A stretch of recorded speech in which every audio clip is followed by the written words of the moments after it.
I've done some stupid things in my life, but this one will always stay with me. It's been years since that night, yet sometimes I still wake up in a cold sweat, convinced I can hear those slow, dragging footsteps in the hallway outside my bedroom door. I know what I saw, and I know what followed me home. It happened in late September of 2017, in a small town in northern Pennsylvania. I was 19, bored and stupidly curious, the kind of curious that makes you ignore every red flag because you want to see for yourself. My friends and I had spent most of that summer exploring abandoned buildings, old mills, forgotten schools, even an empty hospital once.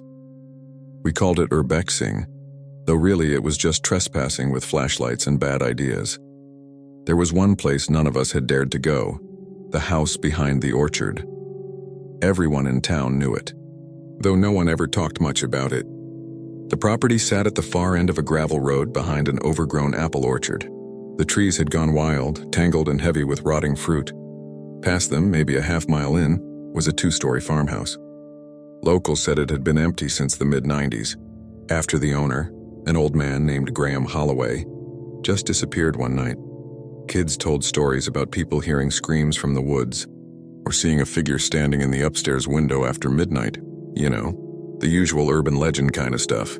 But one night, after too many beers and too few brain cells, my best friend Tyler said, "If it's really haunted, let's find out." And just like that, we were going. It was just the two of us. We didn't tell anyone else because we didn't want them to talk us out of it. Around 10:30 that night, we drove Tyler's beat-up Jeep down Holloway Road until the gravel turned into dirt. The orchard loomed ahead, rows of twisted apple trees, branches heavy and low like they were reaching for us.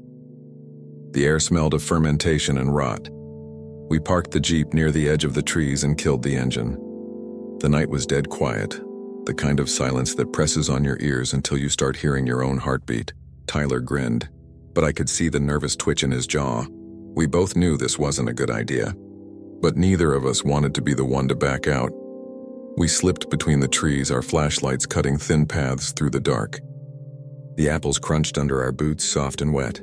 I remember thinking the orchard felt wrong. The trees were gnarled, but more than that. It was like the air itself was too still, too heavy. Even the bugs were quiet. It took us about 10 minutes to reach the clearing, and there it was, the Holloway house. From a distance, it looked like any other old farmhouse. 2 stories, slanted roof, a wraparound porch sinking into the ground. But up close, it felt different. The windows were all boarded up except one on the second floor, which stood open, a black square staring down at us. Paint peeled from the siding in long strips, and a broken swing hung from a single chain near the porch steps, swaying slightly even though there wasn't any wind. Tyler gave a low whistle. "Creepy as hell," he said. I just nodded. My throat was dry. We climbed the porch steps. They groaned under our weight. The front door was half off its hinges, the wood splintered and warped. We ducked inside. The smell hit me first. Mold, rot, and something metallic underneath, like rust or blood. Our lights swept across the living room. Collapsed furniture, shattered glass, water stains creeping down the wallpaper. A grandfather clock stood in the corner, its face cracked, its pendulum missing. The floor was warped and soft in places, sagging from water damage. "This is sick," Tyler whispered, the excitement in his voice not quite masking his nerves. "Yeah," I said. "Sick." We explored the first floor, the kitchen, a study filled with old books and newspapers, a hallway leading to a back door that was nailed shut. Nothing unusual except the silence, not even the sound of crickets. It was like the world outside had stopped existing once we stepped in. We were about to head upstairs when Tyler froze. "Dude," he whispered. "Do you hear that?" I stopped. At first I didn't hear anything. Then I did, faint rhythmic thumping. It sounded like it was coming from the ceiling above us, like footsteps. "Probably just the house settling," I said automatically, though I didn't believe it. Tyler smirked. "Yeah? Then let's go meet whoever's doing the settling." He started up the stairs before I could argue. I followed, heart hammering. Each step creaked louder than the last. At the top, the hallway stretched ahead, 4 doors all open, the shadows thick and black inside each room. We checked the first. A bedroom. Wallpaper peeling in strips, bed frame rusted, mattress half collapsed. Nothing. The second was a bathroom, tiles cracked and tub filled with debris. Nothing again. Then as we stepped into the third room, something moved. A shape. Quick, low, darting across the floor near the far wall. We both jumped back. Shit, what was that? Tyler hissed. I swung my flashlight toward the corner. Nothing, just dust and broken furniture. Probably a raccoon, I said, though my voice shook. Tyler exhaled hard. Scared the crap out of me. We both laughed. Nervous laughter, too high-pitched, the kind you use to convince yourself you're not terrified. Then the footsteps came again, not from above. From behind us, we spun around. The hallway was empty, but we both heard it. Slow, dragging steps coming closer. The sound of something heavy brushing along the floorboards. Tyler whispered, "Someone's here." My light trembled across the walls. We should go. We backed toward the stairs, but then the floor creaked directly behind us. I turned, and my light caught a glimpse of something in the last doorway at the end of the hall. A figure. Tall, thin, wearing what looked like a long coat or robe. Its face was wrong. Not blurred, not hidden, just wrong. Like the features were in the wrong places. It stepped back into the darkness, silent. Tyler cursed and bolted down the stairs. I followed, nearly tripping. We didn't stop until we burst through the front door and stumbled off the porch into the yard. The night air hit us like ice. "Did you see that?" He gasped. "I saw it," I said, breathless. "We're leaving." We tore through the orchard, branches whipping our arms. Neither of us looked back until we reached the Jeep. Tyler fumbled with the keys, hands shaking so bad he dropped them twice. Finally, the engine roared to life. He slammed it into reverse, tires spitting gravel as we sped down the road. We didn't speak the whole drive back. I remember staring out the window, half expecting to see that figure standing at the tree line watching us. When we got back to town, Tyler tried to laugh it off. "Probably some squatter," he said. "Some junkie living up there." "Yeah," I said. But I didn't believe that either. That night I couldn't sleep. Every time I closed my eyes, I saw that face again. The way it didn't look human, the way it knew we were there. Sometime around 3 a.m., I heard something outside my window. A soft scraping sound. I froze. It came again, a slow drag like fingernails across the glass. I pulled the curtain aside and looked out. Nothing. The next morning I tried to call Tyler, no answer. I texted him. Nothing. By afternoon I was getting worried. I drove over to his house. His Jeep was in the driveway, but when I knocked, nobody answered. The front door was unlocked, so I went inside. The place was quiet. Too quiet. "Tyler?" I called. No response. I found him upstairs, sitting on his bed, facing the window. He didn't turn when I came in. "Hey," I said. "You okay?" He nodded slowly, but his eyes never left the glass. "It came back last night," he whispered. My stomach dropped. "What came back?" "The man. From the house. He was standing under the streetlight. I looked outside. The street was empty. Tyler, maybe you..." He turned then and I stopped. His eyes were bloodshot, his skin pale and clammy. "It followed us," he said. "You know it did. I left soon after." I told myself he was just shaken, sleep-deprived. But that night I started hearing it again. The scraping on the glass. The slow footsteps in the hall. Sometimes I'd wake up and the air in my room would feel thick, heavy, like someone else was standing there in the dark. 2 days later, Tyler's mom called me. He was gone. She said he'd left sometime during the night. The back door left wide open, his shoes still by the mat. The police searched for a week. They found his Jeep abandoned on Holloway Road near the orchard. Driver's side door open. Engine cold. They never found him. I stopped sleeping in my bedroom after that. Moved into the living room. Kept the lights on. But it didn't matter. Whatever it was, it didn't care about light. Sometimes, even now, I'll wake up in the middle of the night and hear those same dragging footsteps somewhere in the house. Sometimes closer, sometimes right outside my door. And every time I pass an orchard, any orchard, I swear I can see a figure standing between the trees, just watching.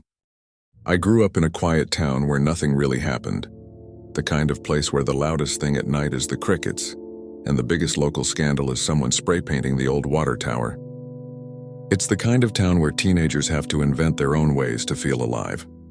For us, that meant the quarry. It sat just outside the edge of town, past an abandoned rail line and a crumbling dirt road nobody maintained anymore. It used to be an active limestone quarry decades ago, before they shut it down after a string of accidents. By the time I was in high school, it had become local legend. a place kids whispered about but didn't actually visit. There were rumors about people disappearing out there. No official reports, of course, just stories. And stories are the most dangerous kind of invitation. It started with a dare. It was early June, a warm Friday night. A group of us were hanging out in my friend Jenna's backyard. Me, Jenna, her boyfriend Luke, and my buddy Ryan. We'd had a few beers. Someone had a Bluetooth speaker playing music too loud, and we were all restless. Someone brought up the quarry. Luke, who always needed to prove he was tougher than everyone else, leaned back in his chair and said, "You know, it's just a bunch of rocks and water. I bet it's not even that creepy." Ryan smirked. "Then let's go." I should have said no. I should have laughed it off. But maybe it was the alcohol or the way Luke was looking at me, like he was daring me not to chicken out. So I said, "Fine, let's go." We piled into Luke's truck, me and Ryan in the bed, Jenna and Luke up front. The drive out took about 20 minutes. The farther we got from town, the darker it got. Streetlights disappeared, cell service dropped, and the road turned to gravel, then dirt. The night was humid, the air heavy and sticky against my skin. Finally, Luke killed the engine. We were at the tree line. Ahead, a narrow, overgrown path led toward the quarry. The moon was just bright enough to cast silver light over the treetops. We hopped out, grabbed our flashlights, and started walking. At first, it wasn't so bad. The air buzzed with cicadas. The trees rustled softly in the breeze. Ryan made some dumb jokes to ease the tension. But as we went deeper, everything got quieter. The bugs stopped chirping. The trees seemed to close in around us. The air grew colder. After 10 minutes, we emerged from the tree line. And there it was. The quarry. It opened up like a massive scar in the earth. An enormous pit surrounded by sheer limestone walls, maybe 50 feet high. At the bottom was a lake, black and still like ink. There was a rusty chain-link fence around the perimeter with a faded "No Trespassing" sign hanging crooked on it. "Creepy," Jenna muttered. Luke grinned. "Creepy's fun." We found a spot where the fence had already been cut by someone else and slipped through. The ground crunched beneath our boots, gravel and broken stone. The quarry floor sloped gently down to the water. Ryan tossed a rock into it. It sank without a sound. No splash, just swallowed. "Okay, that's freaky," he said. We wandered around for a bit, shining our flashlights along the walls, exploring. I noticed the air smelled faintly metallic like wet iron. And it was colder down there too, unnaturally cold for a summer night. Then Jenna spotted something on the far side of the quarry. A tunnel. A dark gaping hole in the rock wall wide enough for a person to walk through. "Let's check it out," Luke said immediately. I felt a chill crawl down my spine. "I don't know, man. That doesn't look safe." "Come on," Ryan said. "You're not scared, are you?" I was, but I wasn't about to admit it, so I followed. The tunnel was tall but narrow, carved straight into the limestone. Someone had spray-painted symbols on the walls. Circles, crude faces, strange markings I didn't recognize. Our flashlights made the shadows stretch long and thin, like they were moving on their own. The deeper we went, the colder it got. After maybe 50 feet, we came to a metal door. It was rusted but still standing, slightly ajar. A small sign above it read, "Restricted site closed," in faded red letters. Luke pushed it open with a screech of metal on stone. Beyond was a chamber, a maintenance area from the old quarry days. Rusted equipment sat in the corners and pipes lined the ceiling. It smelled of stagnant water and mildew. There was graffiti everywhere. Some of it was fresh. Ryan wandered toward the back. "Yo," he said. "Someone's been here, look." There were candles arranged in a rough circle on the floor, burnt down to puddles of wax. In the center sat something that made my stomach twist, a pile of bones. Not animal bones. I couldn't prove it, but I knew it in my gut. "Let's go," Jenna said immediately. "I don't like this." But Luke just laughed nervously. Probably just some goth kid screwing around. That's when we heard it. A sound from deeper in the tunnel. A scraping sound, like something dragging across the floor. We all froze. Ryan turned off his flashlight. "What the hell are you doing?" I hissed. "Shh." The sound grew louder, slow, steady. Something was moving toward us. Luke raised his light toward the tunnel. "Probably an animal," he whispered. But his voice cracked. Then the sound stopped. And something exhaled. I swear to God I felt it. A long, wet breath like something huge was standing just out of sight. The air smelled like iron and rot. The hairs on the back of my neck stood up. "Run," Jenna whispered. We didn't argue. We bolted out of the chamber, back down the tunnel, flashlights bouncing. The sound started again, faster now. Whatever was behind us was coming. We burst into the open air and sprinted across the gravel. The water was to our left, the fence to our right. Luke and Ryan were ahead, Jenna just behind me. I didn't dare look back. Then Jenna screamed. I turned just in time to see her trip on the gravel and fall hard. Her flashlight skittered across the ground, beam pointing toward the tunnel entrance. And in that light I saw it, a shape. Tall. Wrong. Its limbs were too long. Its body thin like it had been stretched. It moved with a jerking, unnatural gait like a puppet on tangled strings. Its skin, if it was skin, looked pale and slick, almost wet. And its face. It didn't have one. Just smooth, blank flesh. I grabbed Jenna's arm and yanked her up. We ran. Luke and Ryan had already made it through the fence. Jenna and I followed, the chain link rattling as we squeezed through. As we hit the tree line, I heard it behind us, a screech, high-pitched and guttural, echoing through the quarry like metal tearing. We didn't stop running until we were back at the truck. Luke fumbled with the keys, nearly dropping them.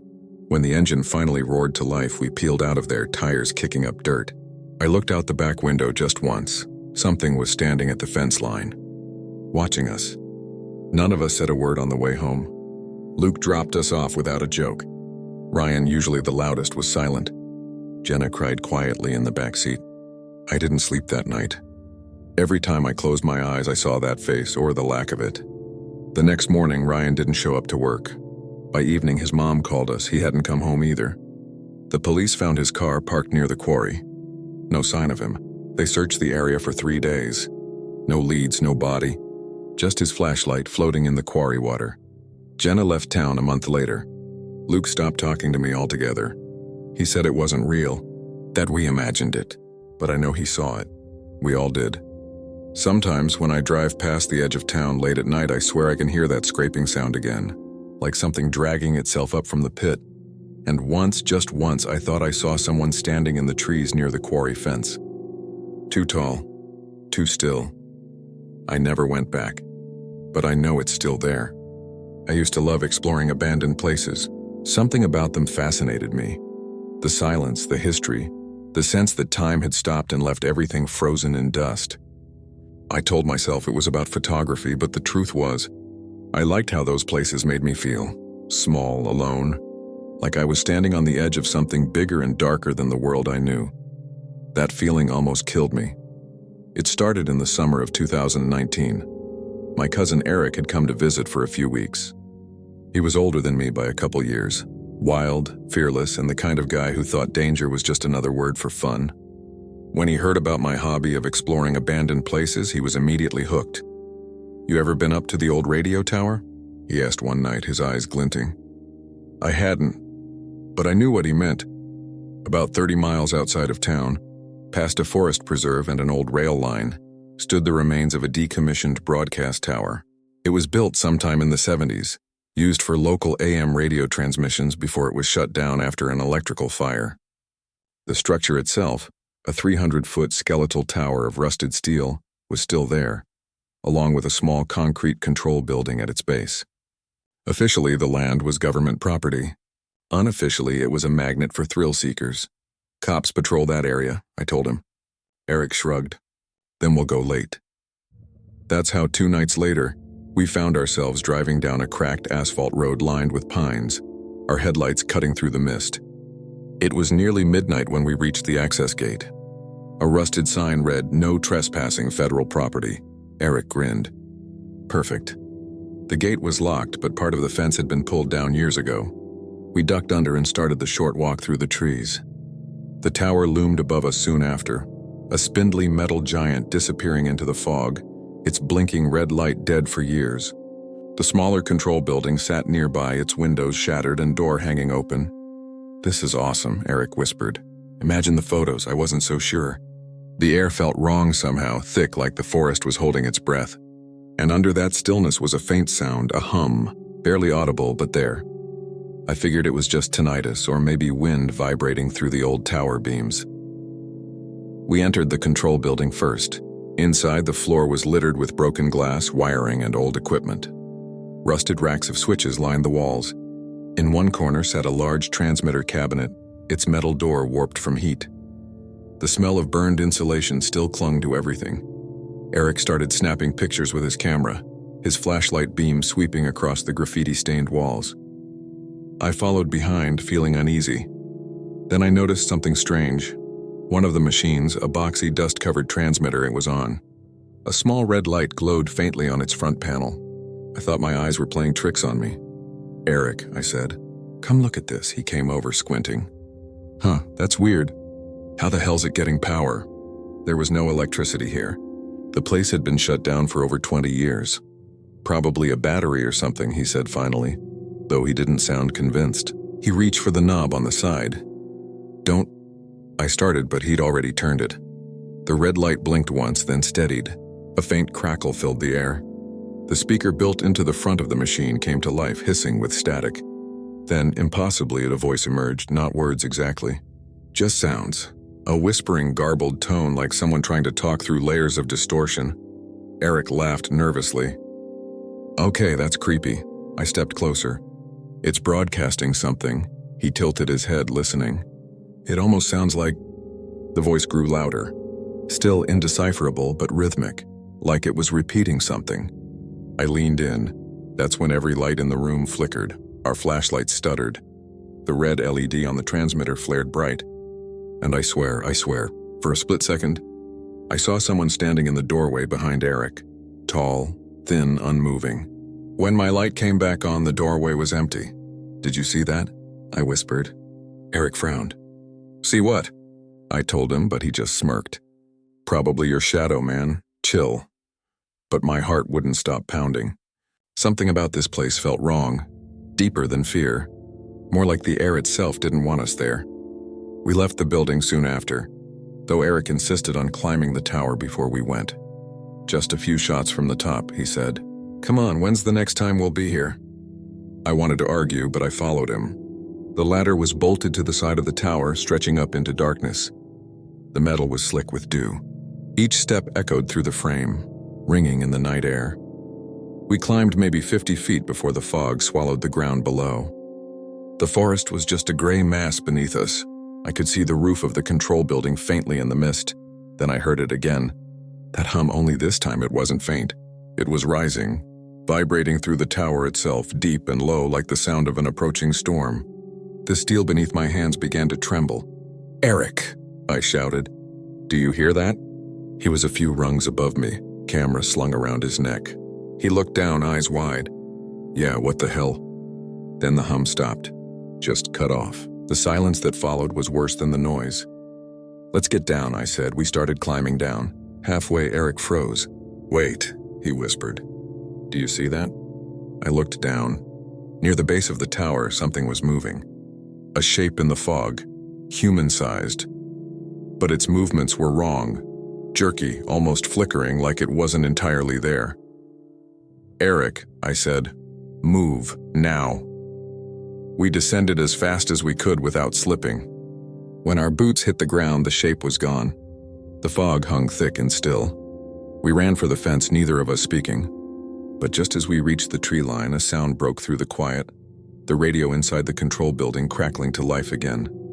And this time, it said something. Words. Clear, low, mechanical. "Don't leave." We both stopped cold. The voice repeated, louder, distorted, "Don't leave." Then a sound like laughter, harsh, static-laced, echoing across the clearing. That was enough, we bolted. I don't even remember running through the trees. Just the adrenaline, the burning in my lungs, the certainty that something was chasing us. When we finally reached the truck, Eric fumbled with the keys, cursing. The engine sputtered, caught, and we sped down the dirt road like the devil himself was behind us. Neither of us said a word the entire drive back. That night, I couldn't sleep. My mind kept replaying the voice, the way the lights flickered, the figure in the fog. Around 2 a.m., my phone buzzed. It was a text from Eric. "Did you hear it again?" I stared at the message for a long time before replying. "What do you mean?" No response. I called him. Straight to voicemail. The next day, I drove to his motel. His car was still parked out front. I knocked, no answer. The manager let me in after I explained who I was. The room was empty. His bag, his clothes, his wallet, all still there.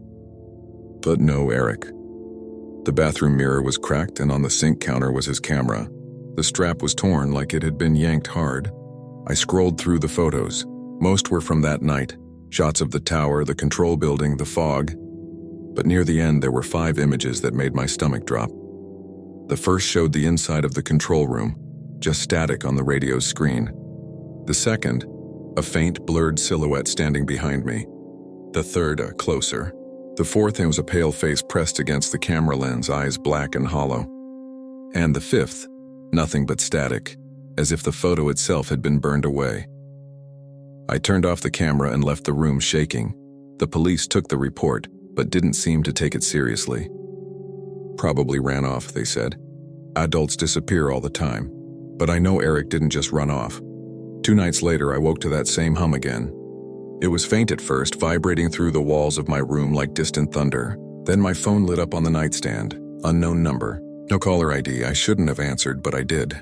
The line crackled. And then softly through the static and that same voice, "Don't leave," I dropped the phone. The hum grew louder. I ran outside barefoot, heart pounding, scanning the dark. The air was still. The trees were motionless. But far off in the distance and toward the woods beyond town, I could see a faint red light blinking through the fog. The tower. It was on. I didn't sleep for days after that. I tried to tell myself it was in my head, that maybe some freak power surge had reactivated the old transmitter. But then the text started. No numbers, no names. Just fragments, "Where are you? Come back," and signal weak. And once gives "He's here too." I threw my phone away after that. Changed numbers. Moved apartments. I stopped exploring. I stopped going out at night. But every now and then I still hear that hum. Sometimes faint, sometimes close. And sometimes if I stand still enough I can make out a whisper underneath it. It always says the same thing, "Don't leave."